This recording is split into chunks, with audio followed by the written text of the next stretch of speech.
আজ আবার চলে এলাম আপনাদের সাথে শেয়ার করতে কিদুরির একটা রেসিপি। প্রথমে কিদুরিগুলো আমি এইরকমভাবে পাতলা পাতলা করে কেটে নিয়েছি। যতটা পাতলা করে কাটা সম্ভব কেটে নিতে পারেন। দিয়েছি একটা পেঁয়াজ, সাথে নিয়েছি বেশ কিছুটা পরিমাণ রসুন। এবার একটা কড়াইয়ের মধ্যে দিয়েছি সামান্য সর্ষের তেল।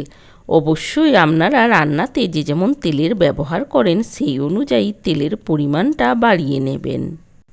ফোড়নে দিলাম একটা শুকনো লঙ্কা, সাথে দিলাম সামান্য কালো জিরে। এবার তেলের মধ্যে দিয়ে দিলাম ওই কিদুরিগুলো। আমি এই রেসিপির মধ্যে আলু ব্যবহার করিনি, আপনারা চাইলে এইরকমভাবে পাতলা করে কেটে আলুও দিতে পারেন। 1-1.5 মিনিট মতো বেশ ভালোভাবে নাড়াচাড়া করে নেওয়ার পর দিয়ে দিলাম পরিমাণ মতো হলুদ, তার সাথে দিয়ে দিলাম সামান্য লবণ।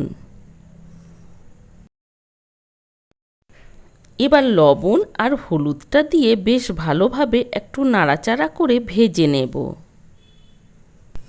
কিছুক্ষণের জন্য ঢাকা দিয়ে দিলাম। ঢাকা দিয়ে দিয়ে কিদুরিগুলো ভেজে নেব। যেহেতু পাতলা করে কাটা আছে তাই জল দিয়ে সেদ্ধ করার দরকার নেই। এইরকমভাবে ঢাকা দিয়ে দিয়েই বেশ ভালোভাবে ভেজে নিতে হবে। আরেকবার কিছুক্ষণের জন্য ঢাকা দিয়ে দিলাম। দেখুন কিদুরিগুলো অনেকটাই ভাজা হয়ে গেছে। এবার আমি এর মধ্যে দিয়ে দিলাম ওই কোচানো পেঁয়াজটা। পেঁয়াজটা দিয়েও বেশ ভালোভাবে একটু নাড়াচাড়া করে নেব।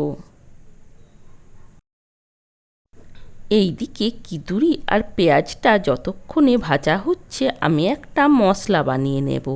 তার জন্য দিয়েছি কড়াইয়ের মধ্যে সামান্য সর্ষের তেল। তেলের মধ্যে দিয়ে দিলাম 2 পিস শুকনো লঙ্কা, সাথে দিয়ে দিলাম কিছুটা পরিমাণ রসুন। রসুন আর শুকনো লঙ্কাটা একটু ভেজে নেওয়ার পর আমি এর মধ্যে দিয়ে দিলাম সামান্য গোটা ধনে। তার সাথে দিয়ে দিলাম সামান্য গোটা জিরে। দিলাম 1 চামচ মতো সাদা তিল।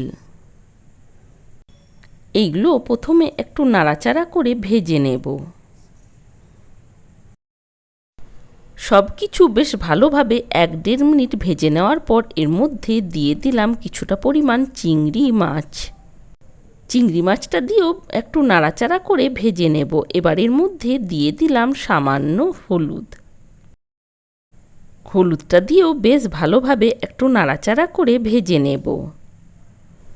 কিদুরিটা ভাজার সময় আমি লবণ দিয়েছি, তাই এখানে আমি আর লবণের ব্যবহার করিনি।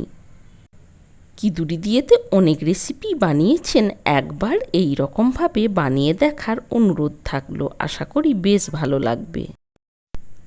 পেঁয়াজ আর কিদুরি এইদিকে অনেকটাই ভাজা ভাজা হয়ে গেছে। আর একবার নাড়াচাড়া করে নিলাম। আবার আমি কিছুক্ষণের জন্য ঢাকা দিয়ে দেব। এইদিকে লঙ্কা, রসুন আর চিংড়ি মাছ যেগুলো আমি ভেজে রেখেছিলাম ঠান্ডা হয়ে গেছে। এবার এইগুলো একটা পেস্ট বানিয়ে নেব। ওই কিদুরির মধ্যেই দিয়ে দিলাম সামান্য লঙ্কার গুঁড়ো। লঙ্কার গুঁড়োটা দিয়েও বেশ ভালোভাবে একটু নাড়াচাড়া করে নিলাম।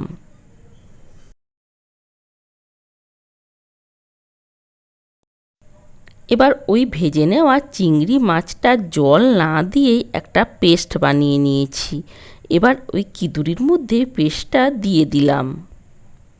পেস্টটা দিয়ে বেশ ভালোভাবে নাড়াচাড়া করে একটু ভেজে নেব। বেশ কিছুক্ষণ সময় নিয়ে ওই বানিয়ে রাখা মশলাটার সাথে কিদুরিটা বেশ ভালোভাবে নাড়াচাড়া করে ভেজে নেব। অবশ্যই আপনারা চাইলে আর একটু বেশি সর্ষের তেল দিয়ে এই রেসিপিটা বানিয়ে নিতে পারেন। দিয়ে দিলাম সামান্য ধনেপাতা কোচানো। ধনেপাতা কোচানোটা দিয়েও বেশ ভালোভাবে একটু নাড়াচাড়া করে নেব। দেখুন তৈরি হয়ে গেছে। আপনারা চাইলে নামানোর আগে সামান্য চিনি আর সর্ষের তেলও ছড়িয়ে নিতে পারেন। একটা প্লেটের মধ্যে সার্ভ করে নিচ্ছি। আজকের এই কিদুরির রেসিপি আপনাদের কেমন লেগেছে কমেন্টের মাধ্যমে জানানোর অনুরোধ থাকলো। আর নতুন নতুন রান্নার রেসিপি পেতে চ্যানেলটা সাবস্ক্রাইব করার অনুরোধ থাকলো। ভালো থাকবেন, সুস্থ থাকবেন।